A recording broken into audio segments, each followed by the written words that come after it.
Yanga wanatoa supu kwa upendeleo, ni maneno ya Alex Ngereza, ambapo mchambuzi wa soka hapa Tanzania ameweza kutoa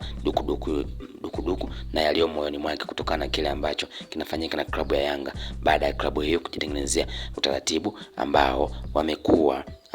wakiufanya mara kwa zote wanapokuwa wameshinda mechi zake dhidi ya Simba, ambapo kwa mjibu wa Alex Ngereza anadai kwamba kitendo ambacho anakifanya klabu ya Yanga cha kuweza kutoa supu kwa wanachama na mashabiki wa klabu ya Yanga wanaokaa upande wa Dar es Salaam tu, basi ni upendeleo ambao kwamba haiwezekani muda wote wanatoa supu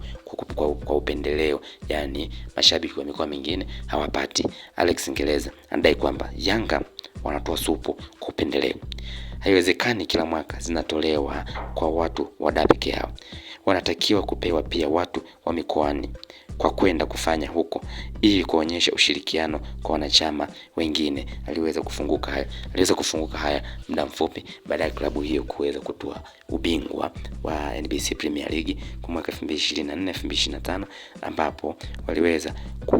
kunywa supu ya ngamia ambayo iliweza kuwakutanisha wanachama na mashabiki wa klabu hiyo jijini Dar es Salaam, ambapo kwa mjibu wa Alex Ngereza anadai kwamba kitendo cha kuweza kutoa supu kwa mashabiki wa Dar es Salaam tu kinaonyesha upendeleo, na hivyo inatakiwa wanatoa na kwa mashabiki wengine mikoani kwa kufanya hivyo ili kuonyesha ushirikiano wao kwa mashabiki wengine, ila kitendo cha kutoa supu kwa mashabiki wa Dar es Salaam tu basi inaonyesha upendeleo. Haiwezekani kila mwaka zinatolewa kwa watu wa Dar peke yao. Wanatakiwa kujua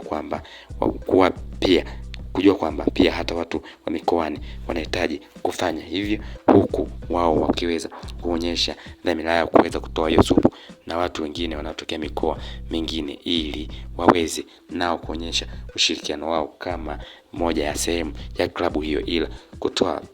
kutoa supu kwa watu wa Dar tu kila mwaka ni upendeleo mkubwa sana ambao wanafanyiwa watu wa Dar es Salaam, hivyo na kupendekeza kwamba waweze kutoa supu hiyo kwa mikoa mingine na wakafanya hivyo huko ili waweze